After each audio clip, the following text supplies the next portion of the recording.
¿Cómo están? Bienvenidas, bienvenidos al escenario del poder. Comienza Stock disponible por Vía X. Conversaciones necesarias en este Chile que se escribe día a día. Análisis completo de lo que está ocurriendo y, por supuesto, ¿quién ganó? ¿Quién perdió?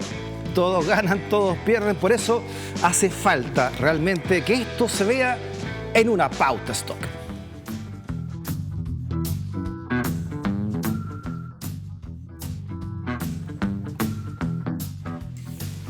Con don Roberto Munita. ¿Cómo está, Roberto? Bienvenido. Bien, gracias. Y don Marcelo Mella. ¿Cómo está, Marcelo? Bienvenido. Mucho a este gusto. Link Ciudadano. Un gusto compartir conversación con don Roberto. Oye, sí, porque después los análisis todos ganan, todos pierden. Sí, pues, se eligieron sí. los gobernadores, 11 al menos, que iban a la segunda vuelta en este balotaje, ¿no? Comencemos con un titular y lo bajamos. Encima.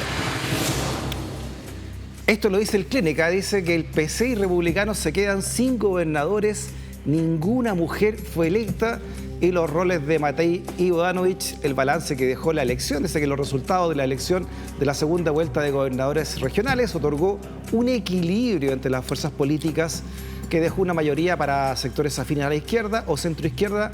También se clarificaron ganadores y perdedores, además que se midió, dice, la influencia de las grandes figuras de cada sector. Un dato a considerar: de las 4 mujeres que tuvieron opciones de salir electas esta jornada, ninguna lo consiguió. ¿Está de acuerdo, Roberto Munita, con este titular? Al menos este enfoque que hace el Clinic. De hecho, iba a comentar primero una cuestión de forma sobre el titular. Bueno, este es el nuevo Clinic, ¿cierto? Después de que cambió de propiedad. Claro. Y es un titular muy como noventero, tipo cooperativa, así como tratar de considerar a todos los mundos, dejar a todos más o menos contentos. Tú decís que un titular concertacionista. Amarillo. Amarillo. Claro, concertacionista amarillo. Está bien, el rol del Clinic me parece súper bien, pero me llamó la atención. Por eso es que como es muy fácil interpretar los números de acuerdo a lo que uno quiere, ¿no? Llevarlos para la vereda de uno, los números, ¿no? Bueno, yo creo que ese es el desafío, tratar de no hacer eso, porque finalmente esto de que todos ganan, no puede ser que todos ganen. Ahora, lo que uno puede sí decir es que los resultados hay que leerlos en su conjunto. Tú no puedes leer gobernadores si no lees los resultados a nivel municipal, de hace algunas semanas atrás.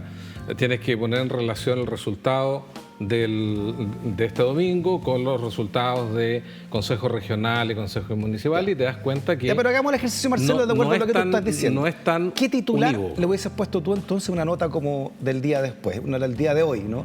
A estas elecciones de Yo gobernador. creo que, por lo menos a mí me representa la idea de que se detuvo el péndulo. Esta cosa que venía ocurriendo desde el año 2021, de que pasábamos de una votación que aparentemente estaba inclinada hacia la izquierda a otra votación que era inconsistente, inclinada a la derecha. Yo creo que esa situación post-crisis, post-estallido, post-COVID, empieza a normalizarse. Mira qué amarillo y qué fome lo que te estoy diciendo.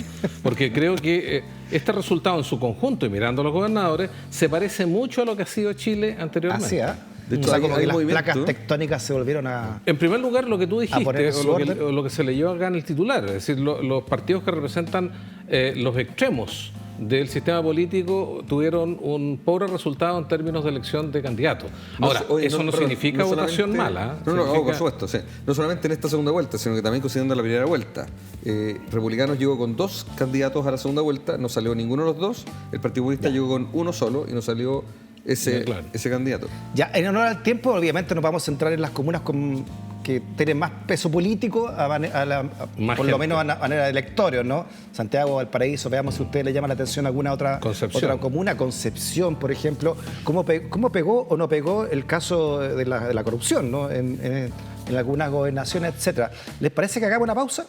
Vamos. Hacemos una pausa y volvemos entonces con todo el análisis de lo que fue esta jornada electoral, elección de gobernadores en el país, segunda vuelta. No te vayas de la sintonía.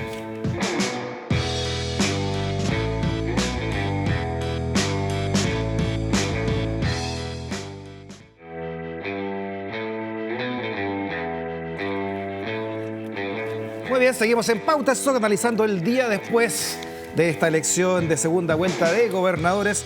11 gobernaciones que iban a esta segunda vuelta fue junto a Roberto Munita y también junto a don Marcelo Mella. Empecemos con el siguiente titular entonces, ¿no? Y lo comenzamos a analizar. Se refiere a la cooperativa Para Claudio Orrego dice, nuestros adversarios plantearon la elección como un plebiscito al gobierno y se equivocaron. Parte de las declaraciones que dio Orrego, quien fue recibido también en La Moneda, ¿no? Escuchemos lo que dijo esta mañana, precisamente. Él ahora nuevamente gobernador de la región metropolitana al momento de su triunfo. Que esa batalla la ganamos. Esta fue una elección de la región. No un plebiscito ni del gobierno ni de otra primaria presidencial. Fue una elección para los santallinos, los habitantes de la región metropolitana. Hoy día ha ganado la moderación por sobre la polarización, la cooperación por sobre la confrontación y el diálogo por sobre el insulto. Tenemos que aprender a trabajar entre todos. Por eso es que junto con la moderación, con la cooperación y también con el diálogo, creo que triunfó en esta elección una idea que instalamos desde el día 1 y que no ha sido exenta de polémica, que es la transversalidad. Hoy hay una dicotomía en esa imagen, ¿no? Entre el discurso de Orrego que dice yo no tengo nada que ver con partidos políticos y atrás flanqueado por todos los alcaldes del oficialismo. Del oficialismo, porque él también trataba de jugar mucho con esta idea que él no era ni oficialista ni que era transversal, al fondo, pero claro, la foto de atrás no es muy transversal. Y Tomás Bodanovich a cargo de la, digamos, como generaliza una campaña. La ambigüedad en política paga mucho, siempre. Desde Perón en adelante la ambigüedad de estar en varios lados al mismo tiempo te renta políticamente. Pero yo creo que no deja de ser sorpresivo los 2,5 millones de Claudio Orrego. Yo creo que habían dudas, por lo menos cuando tú mirabas los datos, de dónde estaba el techo de Claudio Orrego en términos de votación para la región metropolitana. Y claramente nació una estrella, ¿no? O sea, con este resultado del domingo que ha instalado en el partidor de la presidencial. Él ha dicho hoy día en la mañana que no por ningún motivo, pero sabemos que esas son declaraciones de buena crianza, porque a la hora de los que hubo, si no hay otro candidato que pinte mejor, que sea más competitivo, va a tener que ponerse la camiseta y los zapatos de fútbol y entrar a la cancha, ¿no? Pero así está la cosa, ¿no? O sea, realmente fue dentro de toda la normalización del sistema político. Yo realmente creo que eso es lo que mejor define a esta ronda electoral. Yo creo que la gran revelación es que el techo de los 2 millones lo superó largamente Claudio Orrego. Oye, ojo con algo, o sea, sí, estoy de acuerdo con Marcelo. De hecho, el discurso que dio, al menos este pedacito, es un discurso súper presidencial, en el fondo. Sí, es un discurso que habla de las grandes mayorías, bueno, y Orrego es un tipo que también tiene mucha experiencia, entonces él puede hablar como candidato presidencial. De hecho, ya fue precandidato, fue en la primaria, acuérdense, contra Bachelet. Entonces, claramente, hoy día está pavimentando algo. Oye, no sabemos si la resultado, no sabemos para cuándo, pero está pavimentando algo. Puede ser para la próxima presidencial, como dice Marcelo. Ahora, hay que ser igual. ¿De acuerdo con eso tú? ¿No? Que podría ser... Yo nunca lo he negado, al contrario, el oficialismo hoy día no tiene candidato y por supuesto va a tener que buscar candidatos de abajo de las piedras. Pero piensa que tiene 2,5 millones. Si tú le sumas la votación de la región de Valparaíso, y si sumas un par de votaciones más, está fácilmente en los 3,8 millones, 3,9 millones.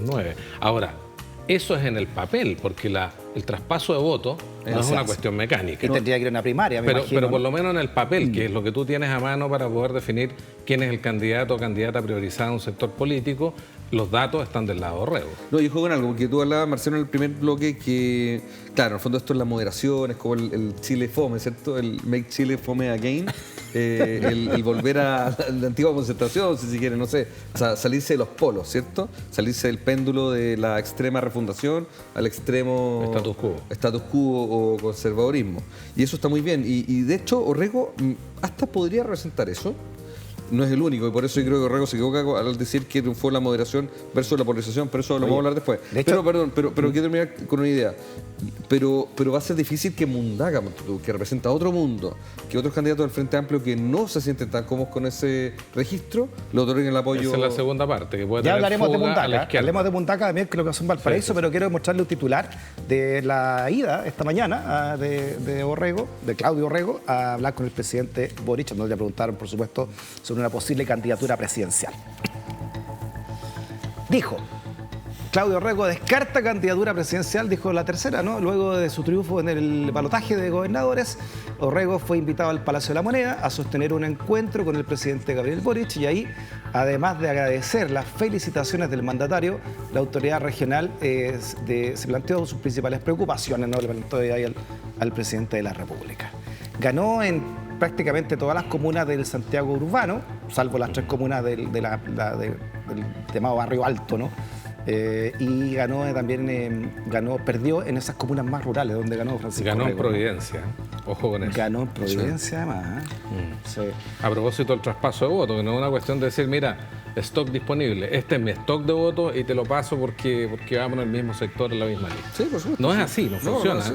Y por lo tanto, Ustedes hablaban de un discurso moderado, el de Claudio, que le conocemos a Orrego desde que es Orrego, ¿no? Esto de que ya Chile no quiere más extremos, no sé, no quiere encontrarse, etcétera. ¿Se está poniendo Chile nuevamente así? Tú hablabas de que volvieron a las placas tectónicas a ocupar su sitio luego de todo lo que ocurrió post pandemia, post estallido social. sí, es que yo creo que la hemos historia visto. larga de Chile te muestra que hay una cultura política que es bastante moderada en Chile, que tiende a hacer fracasar los proyectos de cambio de ruptura, y tenemos mucha historia en el siglo XX que demuestra eso. Por lo tanto, yo creo que lo que estamos viendo es como la recomposición del sistema político a como estaba antes del 2019, con lo bueno y lo malo, porque aquí hay un desafío, que cuando tienes 22 partidos en el Congreso, el gobierno que venga, del color político que sea, va a ser un gobierno de minoría. Y entonces, ¿cómo asegura viabilidad política, que no te voten a todos los ministros? ¿Cómo garantizas que el presidente no caiga bajo una acusación constitucional? Y lo más importante, ¿cómo garantizas eficacia legislativa? Es decir, que el programa lo vas a cumplir en cierta medida. ¿Y cómo leen ustedes que con el voto obligatorio desaparecieron partidos como el de la gente, los extremos fueron castigados, ¿no? Y vuelve entonces a reposicionarse esta idea del Chile concertacionista, ¿no? No, yo no diría el Chile concertacionista, digamos que sí un Chile más moderado. Ahora, tenemos una sola elección, porque como bien dice Marcelo, esta es la segunda vuelta de una primera elección. Entonces yo creo que si Lo anterior son procesos constituyentes, es bueno recordar eso. Exactamente, Pero tuvimos recién disculpas municipales. No, por eso, la municipal nos referimos. No, antes tuvo la presidencial y antes la parlamentaria, pero si queremos decir que estamos llegando a un estadio más tranquilo, más moderado, yo creo que necesitamos todavía más elecciones en el tiempo para hacer cierto, o el péndulo que nuevamente se está moviendo. Lo que sí es claro es que existía un sentido común que hoy día se ha refutado, y que es que el voto obligatorio polarizaba, porque incorporaba la participación a gente que votaba por sectores ultraderecha o izquierda. Hoy día quedó demostrado con los resultados de este proceso que no es así. Incluso he escuchado que el puede no argumento ser así. contrario.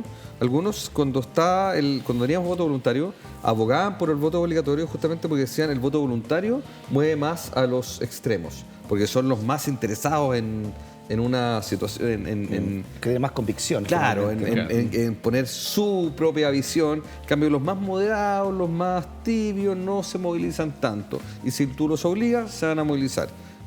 Que era la discusión antes de la reforma del 2015, 2017, Claro. que se decía que la gente más comprometida era la que se favorecía con un sistema de voto voluntario. Después Claro. pasamos a creer lo contrario. Eso fue el 2013. 2013 Oye, cambiamos a... hablemos del fenómeno de ahora del otro Orrego, ¿no? De Francisco Orrego, si es que no es un fenómeno de acuerdo a la votación que obtuvo, mirando el siguiente mapa de cómo se distribuyó la votación en la región metropolitana.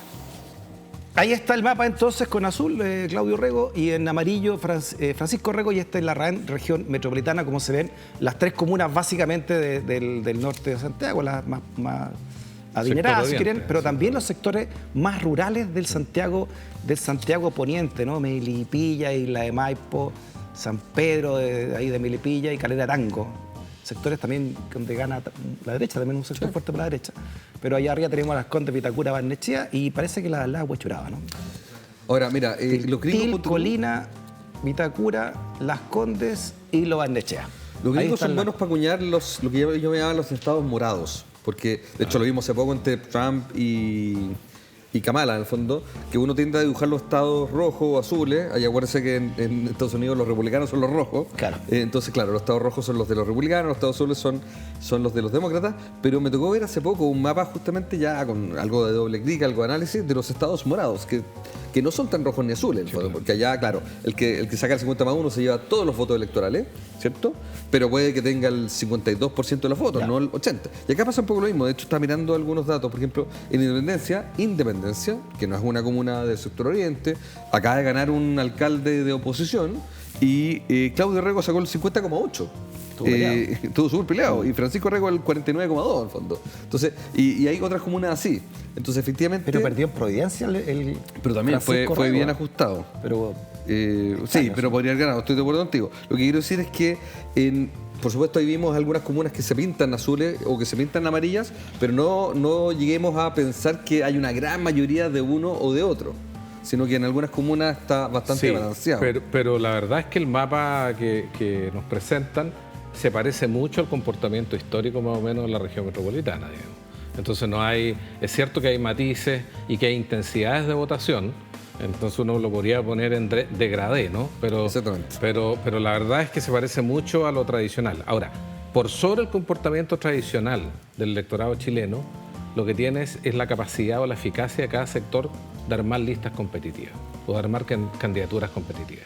Y ahí yo creo que la gran preocupación para la candidatura de la alcaldesa Matei es cuál es el grado de articulación de su propio sector. Porque está claro que si uno mira los datos de la primera vuelta de la derecha o de la oposición y los proyecta para la segunda vuelta, en varias regiones no ocurrió la sumatoria, no se traccionó la votación del Partido Republicano para una candidatura a Chile Vamos o al revés. Y ese es un dato preocupante porque finalmente hay una grieta que tampoco es un hecho nuevo, pero es un hecho relevante para las posibilidades de Matei. Marcelo, disculpa, eso te iba a preguntar. ¿Es una derrota para Evelyn Matei? No, yo no... Porque, digamos, por Providencia, porque ella es la generalísima finalmente de la gran pelea de la derecha que era la región metropolitana. También pasó lo mismo en Valparaíso, ¿no? Sí, ¿Tú no lo ves como una derrota de ella como candidata presidencial también? No particularmente, o sea, lo natural debería haber sido que hubiera ganado ahí, pero claramente eran dos candidaturas muy asimétricas en la capacidad de gestión y en la experiencia política. Y por lo tanto, también se trata de una competencia bastante desigual. Ahora tú tienes que preguntarte por qué la derecha para la región metropolitana, con la cantidad de votos que están en juego, solo llega a presentar un tipo como Francisco Rego, con el respeto que nos pueda merecer, pero es un candidato nuevo, con poca experiencia. Entonces, ¿qué hace que un sector político, en un lugar donde se juega tanto, presente lo mismo podríamos decir respecto a Valparaíso? Y de hecho, tú el mismo Rego, Francisco Rego, él decía, yo soy el 20º candidato. Al fondo, él siempre jugaba mucho con esto en la campaña, diciendo, a mí me subieron el último día. Claro. Él lo tomaba como un humor. Oye disculpa, veamos esta imagen del momento en que gana Orrego, ¿no? y esto está viralizado, ya se habló mucho durante el día en redes sociales de este como oso, ¿no? ¿Qué significa entonces? Hay una cierta, o sea, se podría traducir como una incomodidad, ¿no? De ahí de los líderes de la derecha, el presidente de la UDI, el presidente de Renovación Nacional, entre otras, Ramírez, Galilea, la misma Evelyn Matei, en fin, ¿no? De este sujeto político, ¿no? Que es Francisco Rego. Acá yo creo que hay que desdramatizar. Primero que nada, bueno, el que hizo ese gesto fue usualmente el presidente de la UDI, pero aparte, si uno consigue Guillermo Ramírez, él es muy así, él es más formal, no es tanto estos gestos de abrazar como es la Evelyn Matei. Entonces, quizás si la Evelyn está diciendo Galilea, dices tú. no, Ramírez. Guillermo Ramírez. Que hizo así como así con. Entonces, no, yo desdramatizaría. Escuchemos a Evelyn Matei, ¿no? Después de esta derrota, y quiero saber qué opinas tú también, Roberto, desde tu sector. Perdón. Lo que hizo es una hazaña. ¿Quién hubiera dicho hace 4 meses atrás que él iba a pasar a segunda vuelta y que iba a obtener un 46%? Si lo que hizo Pancho Orrego es de verdad una hazaña.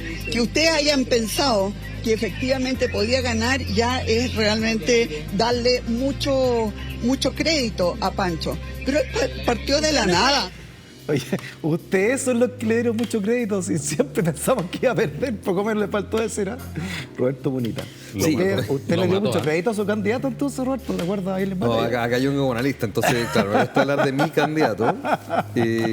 No, mira, la cuña yo creo que no fue la mejor, pero yo entiendo lo que está diciendo la Evelyn, y de hecho así que leerlo, al fondo, diciendo que efectivamente, y el mismo Marcelo lo hizo, yo también lo considero lo mismo, lo que hizo fue titánico, se subió el último día siendo no el favorito, en una campaña que, ojo, casi nadie de la centro derecha o casi nadie de la oposición quería ir, porque se asumía que Claudio Rego iba a ganar cómodamente, que iba a ganar primera. Entonces hoy día, por ejemplo, ¿cómo van a estar de arrepentidos algunos candidatos a alcalde que perdieron sus incursiones municipales, siendo que podrían haber ido a la gobernación y quizás habrían tenido un desempeño como el de Pancho Rego? O sea, yo a Pancho Rego no le quito ningún mérito. Algunos dicen que fue solamente sin filtros, puede que haya ayudado. Él, por supuesto, se hizo un perfil en sin filtro, pero es un tipo que hizo una tremenda campaña. Sin filtro, digamos que es un programa del cable, ¿no? Que tiene un estilo muy confrontacional. YouTube, no sé. Claro, es muy confrontacional.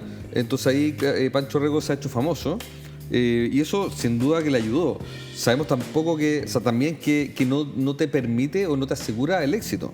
Sí. Pero de alguna forma te da una plataforma. Ahora, en comunicación política, ya que hablamos de eso, es complejo cuando una persona como este sujeto político, ¿no? Francisco Rego, se hace un nombre, entre comillas, mediante la utilización de una cierta jerga política, ¿no? Que tiene que ver con el ataque, con lo más virulento, con la red social, con Twitter, en fin, ¿no? Y pasas a ser candidato y te cambias la ropa, te cambias el traje y quieres ser otra persona que no eres, finalmente, quien te conoce y por cual tus seguidores, me imagino, están detrás tuyo, ¿no? Pero es una fórmula que se está probando con relativo éxito en el mundo. O sea, el presidente de Argentina. No, pero Trump siempre fue Trump. Y ahí está. Está bien, pero el presidente de Argentina, 2 años antes de la candidatura presidencial, estaba en programa de farándula. Esa es la realidad. Esa es la realidad de la descomposición de las marcas partidarias. Pero, disculpa, Marcelo, que hace posible pero si que tú personas... pero Milei murió con la suya. O sea, llegó a candidato hasta el último día con la sierra en la mano, con la motosierra, claro, con los zurdos de mierda. Pero se refiere a cambiar a los Rego que aparece en segunda vuelta con corbata, en los debates. ¿A eso te refieres tú? Claro. ¿No? Claro, hay una dicotomía entre identidad y mensaje. Yo realmente creo que el tema no es Orrego, yo creo que el tema es sectorial. ¿Por qué? Y creo que es reveladora la cuña de Evelyn Matei. ¿Por qué para un distrito donde hay 5 millones y fracción de votos dando vuelta, la derecha presenta una candidatura con este riesgo? ¿Es que no pueden llegar a algo mejor? Entonces, la pregunta que deberíamos hacernos no es por qué no abrazaron a Francisco Rego en el escenario, sino por qué los distintos mundos de la derecha no se abrazan, no pueden converger políticamente, porque al final del día la política son intereses, no simpatías personales. O sea, en política somos esclavos de los intereses. ¿Y por qué? A pesar de que republicanos son racionales, el Frente Social Cristiano son racionales, Chile Vamos son racionales, ¿por qué cuesta tanto la convergencia? Yo creo que ese es el punto y esa es la línea roja que debe estar mirando Matei hoy día para ver el diseño de la campaña presidencial.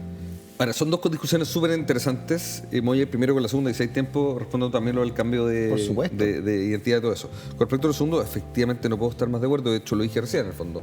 Francisco Rego se subió al final, él mismo jugaba con eso en la campaña. No era un candidato fuerte, nunca fue un candidato que figurara en la encuesta y por eso yo encuentro que es tremendo lo que hizo en poco tiempo. La pregunta, y estoy de acuerdo, en la región, no que sea la más importante, acá yo soy bien regionalista, pero en la región que tiene más votos, en la región que tiene una importancia fundamental para la elección presidencial del año siguiente, ¿por qué se llega a este nivel de, si se quiere, de improvisación? De improvisación, exactamente.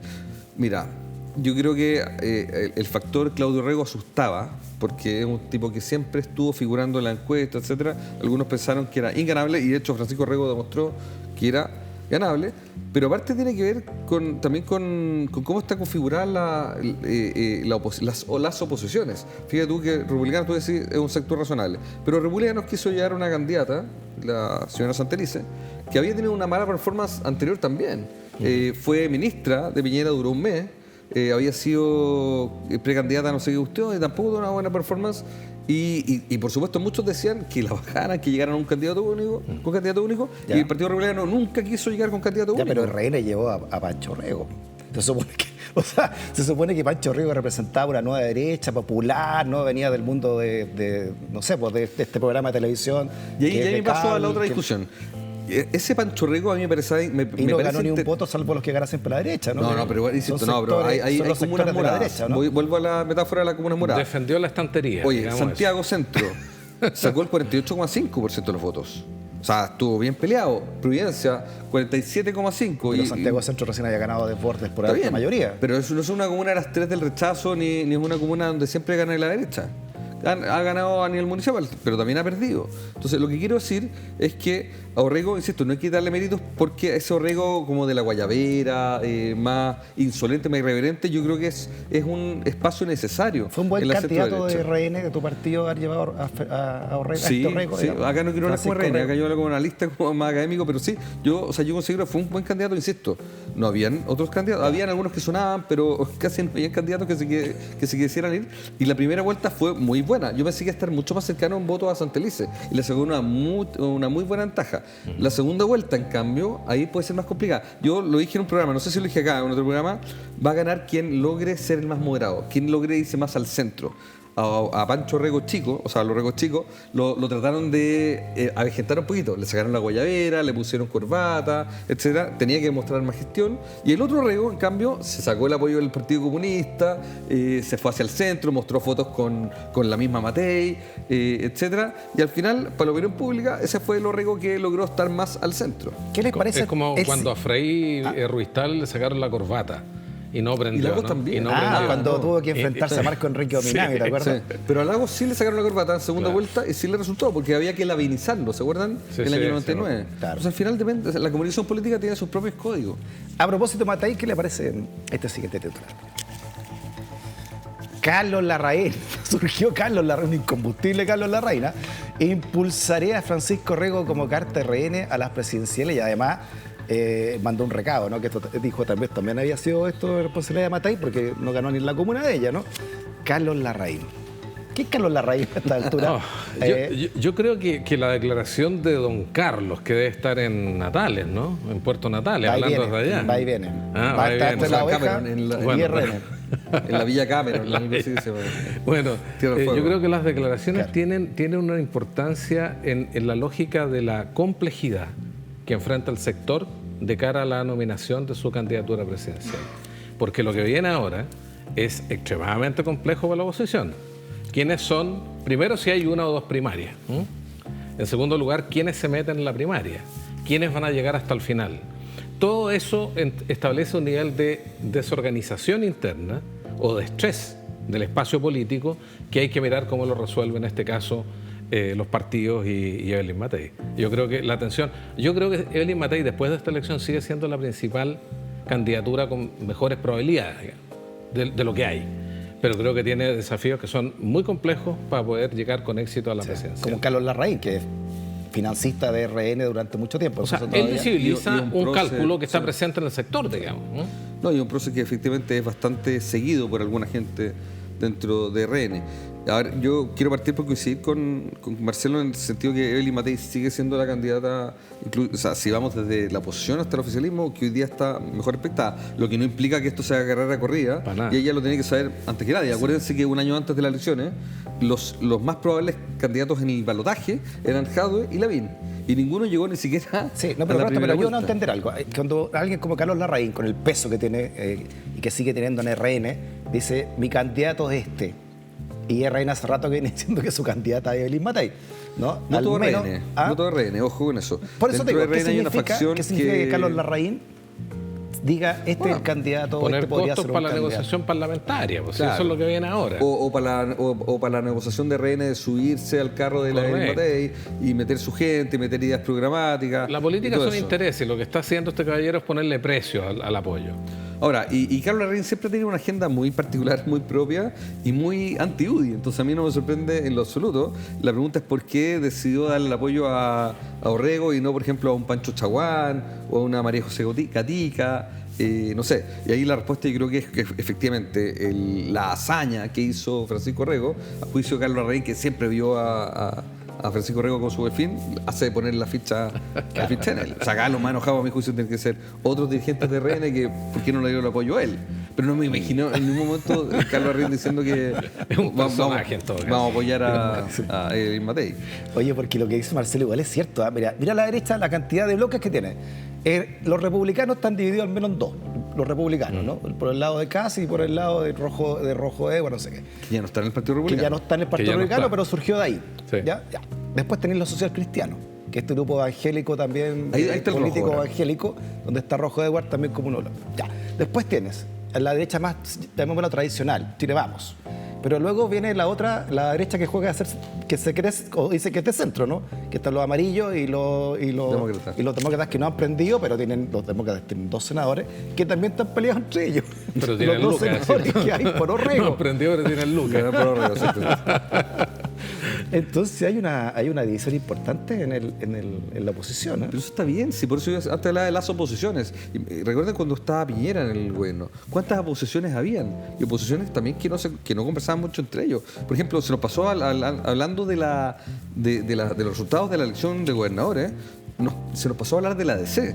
La ADC, que de alguna forma es Cayó negro, ¿eh? Claro, es el vehículo que debería representar esta moderación. Hoy día no la está representando. Quedó sin ningún gobernador. Claudio Orrego no quiso ir por la ADC.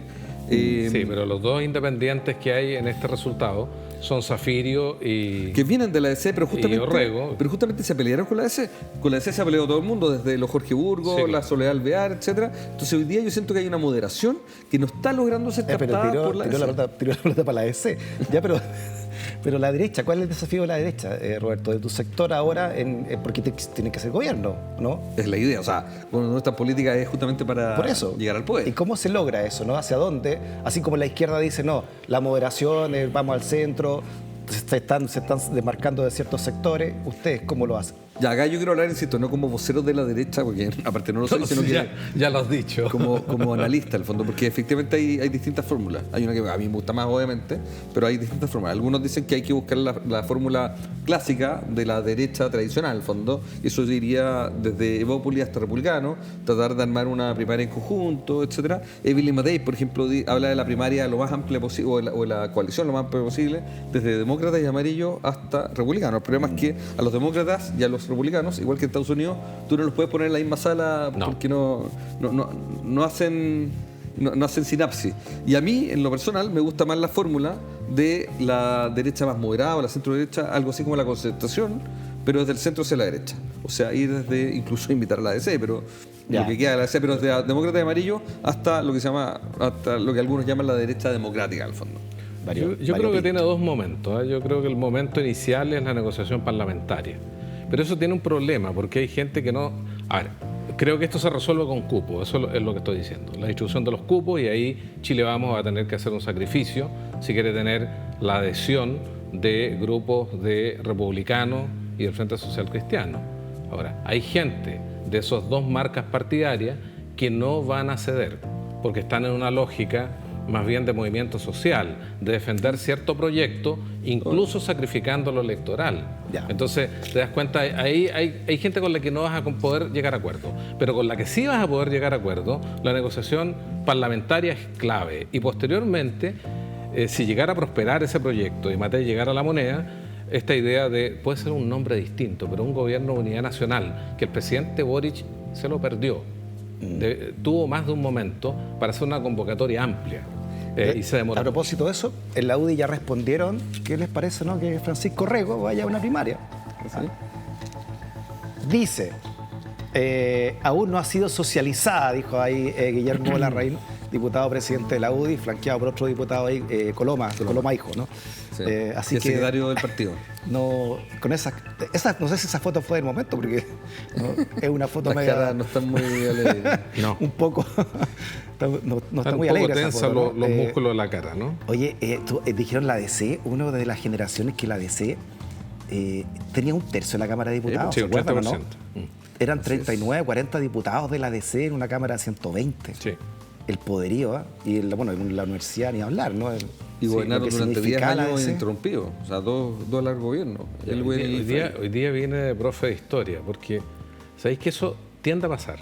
En Chile hay como 2 momentos. Un momento en el que los partidos de centro son muy importantes y capturan como el 30%. Siglo XIX, el Partido Liberal, siglo XX, el Partido Radical, y posteriormente la democracia cristiana. Y momentos en los cuales, por efectos del sistema proporcional electoral, se atomiza el sistema y llegáis a algo así como a 15, 18, 20 partidos en distintos momentos históricos. Cuando eso pasa, los partidos de centro se destruyen. Claro. Y lo que estamos viviendo en ese momento. Porque es evidente, ¿no? Teniendo tantos diputados y piensan distintos, los intereses. O sea, creo que el desafío es reconstruir el centro, digamos. Claro, no, y hay un asunto que no es Hacer menor. posible que la articulación. hace un rato hablábamos del efecto del voto obligatorio, del voto voluntario en esto. Yo creo que el efecto ahí es menor. El efecto mayor es el sistema de partido. Cómo está construido el sistema electoral. Cuando tenemos un sistema proporcional, tan proporcional, con distritos que eligen 8 diputados, es obvio que eso va a generar una atomización de partidos y por lo tanto van a haber muchos micropartidos. Ahora, el tema es cómo se gobierna con 20 partidos en el Congreso. Eso es imposible. Oye, ¿y qué pasó con el caso Monsalve en todo esto? Como telón de fondo. Es una cuenta alegre para el gobierno, ¿no? Finalmente los resultados. Te añado una vuelta más. Yo creo que el Partido Socialista es el partido que sacó 3 gobernadores. Entonces, esa idea de que los eventos, los acontecimientos escandalosos que hemos tenido en la última semana, que afectan a personas con nombre y apellido, y Ruth, tiene un efecto para un espacio político que es colectivo, yo creo que deberíamos revisarlo. Esa idea de que puedes hacer política castigando a la gente que está en la vereda al frente con escándalo, yo creo que lo que muestra el resultado del Partido Socialista hoy día es que le fue bastante mejor de lo que algunos esperaban. 3 gobernadores. Ahora yo quiero discrepar acá, para que haya algo de tensión, ¿sí? Porque dos académicos del fondo es más fome.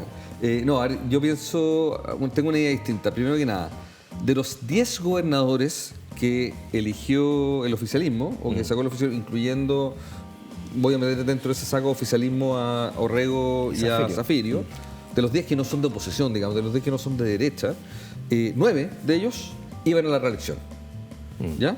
A su primera reelección y a un cargo nuevo. En el fondo son los únicos gobernadores que ha tenido una región, ¿ya? El único nuevo que entró fue Zafirio.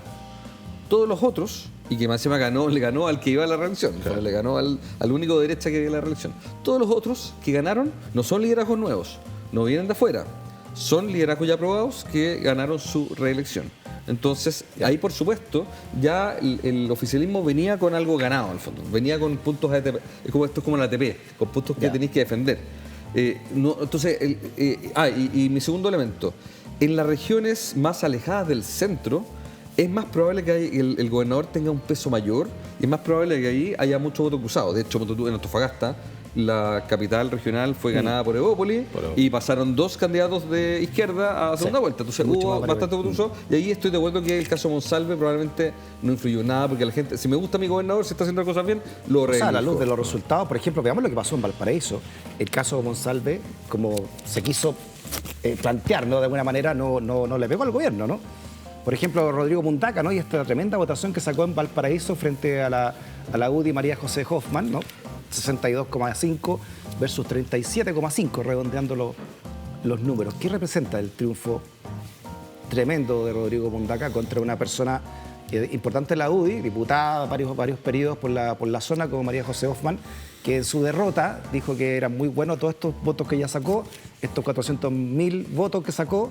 Así que ella lanzó su candidatura, me imagino, a la senatorial, ahora que perdió la gobernación, ¿no? Mira, yo creo que se reafirma esta idea que hemos venido conversando en el programa de que el electorado premió la capacidad de gestión y el conocimiento del territorio. Porque en algunos foros regionales claramente se veía una asimetría evidente entre Rodrigo Mundaca y María José Hoffman. Es decir, se le hacían preguntas de temas urbanos a la candidata de la derecha y claramente se complicaba. Entonces, ¿cómo se llegaba a un cerro? Le preguntó, y no tengo ni idea, unos debates. Entonces la pregunta es por qué en sectores donde la derecha se juega tanto, tienen candidatos que desde el punto de vista de la competitividad parecen no ser los mejores. Y mi reflexión de eso, por eso lo he dicho insistentemente, es porque hay un problema de articulación estratégica, pero también ideológica. Entonces hay 2 capas que dividen a la derecha de cara a la próxima presidencial que hay que saber administrar, digamos. Ahora, el oficialismo tiene otro problema, que ganó 7 gobernadores con un nivel de transformismo impresionante. ¿En qué sentido? En el sentido que tienes 4 independientes y 3 del PS. ¿Ok? Yeah. Entonces, alguien se preguntaba hoy en la mañana si el costo de mantener una representación importante en las elecciones en Chile para la izquierda o la centroizquierda es sacrificar la identidad de la izquierda o el programa, o ganar para qué. ¿Para qué vas a ganar? Entonces, y eso también toca la eventual postulación de Claudio Rego como candidato presidencial. ¿Ganar para qué? Y ahí está el riesgo de fuga a la izquierda, de electores de Claudio Rego. ¿Sí? Ahora, claro, ¿y qué significa entonces, de acuerdo a lo que tú dices, el tremendo triunfo de Yacamán? Arrasó contra un líder también de la región del Biobío, como era el ex senador Navarro, ¿no? A ver, sí, pero eso yo creo que está en otro nivel. Primero, el Navarro que tenemos ahora es muy distinto al Navarro que fue el líder en su momento, que acuérdense, anoche lo comenté también en otra radio, en su momento el PS dejó fuera a Viragallo del Senado para darle el cupo a Navarro. Mira la diferencia, disculpa, de guarismo entre Sergio Yacamán, de la UDI, Chile Vamos, independiente por el cupo, digamos, 72,65 versus Alejandro Navarro, 27,35. Este es el triunfo más claro de dos. Sí. Pero insisto, porque también un candidato muy, muy polarizado, Navarro que ahora él se considera soldado de Maduro, en el fondo. Maduro tiene un 3% de aprobación en Chile, entonces el 27% me parece bastante alto. Le ha contado esa frase a Navarro. Yo sé de mucha gente tiempo, del mundo socialista, incluso casi del Frente Amplio, que decía, yo no puedo votar por Navarro, no puedo. Entonces votaron nulo, o incluso muchos votaron por Yacamán. Y de nuevo, como dice Marcelo, acá sí coincido con él, el tema de la gestión. Porque Yacamán fue un intendente muy bien valorado de la región del Biobío. Entonces, fíjense, y Claudio Rego también intendente, y muchos otros. Acá hay una valoración por el trabajo territorial. Y eso está muy bien, porque esa es al final la lógica de este cargo. Esto no es un diputado, no es un parlamentario. Vamos a Araucanía. También en este análisis que estamos haciendo de la segunda vuelta, el balotage, ¿no?, de los gobernadores. Luciano Rivas, que está bien complicado, incluso judicialmente, 48,3, y le gana a René Zafirio, independiente, ex demócrata cristiano, 51,67, 342.000 versus 320.000, 22.000 votos de diferencia entre uno y otros. Luciano Rivas, independiente, cupo RN. ¿Qué le parece este triunfo de Zafirio? Bueno, Zafirio... Volvemos a lo mismo. Aquí sí que le pegó a Luciano Rivas el caso Manicure y el convenio y otros más. No, sin duda. Yo creo que un Luciano Rivas sin tanta complicación de casos judiciales habría tenido un desempeño muy distinto.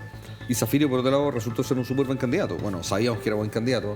Fue diputado, fue alcalde de Temuco, un tipo bastante histriónico, con muy buen uso de los medios. Como diputado siempre se caracterizó por ser un tipo con mucha tribuna. Acuérdense que él rompió con la DC mucho antes de la diáspora, de los Soler Alvear, de los Jimena Rincón, sino que él se fue en el gobierno de Bachelet, en la mitad del gobierno de Bachelet, y enojado con el oficialismo, sobre todo por el Sename. No sé si ustedes se acuerdan. Sí, que incluso lo entrevistamos acá cuando había renunciado y por el Sename, y cómo se trató el Sename dentro de la DC incluso. Exactamente, y él incluso protagonizó y promovió una comisión investigadora justamente para investigar qué estaba pasando en el Sename. Entonces, desde ahí que Zafirio es un tipo con bastante liderazgo y con muy buen uso de los medios. Yo estoy de acuerdo con la buena imagen que tiene el ex diputado Zafirio, ¿no? Creo que también recupera esta votación más bien de centro. Pero estaba mirando unos datos de la ejecución presupuestaria de los gobernadores, que tiene que ver con las capacidades de gestión, ¿no? Y en el caso de Araucanía, bueno, el promedio nacional al mes de septiembre, es el último dato que tenemos de la Subdere, es 46,7% de la ejecución presupuestaria, o sea, bajo. A fines de septiembre, menos de la mitad del presupuesto ejecutado. Ese ya es un problema, ¿no?, que debiera generar un programa a futuro, porque evidentemente estos cargos no siempre se entienden bien qué hacen y claramente necesitan más apoyo en términos técnicos para que puedan gastar los recursos que les son propios. Pero en el caso de la gobernación del gobernador de Araucanía, él está por debajo del promedio. Si el promedio es 46, él está en el 44. Entonces algo te dice de que más allá de la arista judicial, hay un tema de desempeño del gobernador que parece que fue muy importante para la votación que tuvimos ayer. Sí. Oye, nos quedan pocos minutos para terminar y de manera también de reflexión. Esta es la primera reelección en la historia de la inédita historia de las gobernaciones electas en Chile, ¿no? ¿Qué queda, ¿no?, de aquí en adelante? ¿Qué oportunidad hay realmente para las gobernaciones?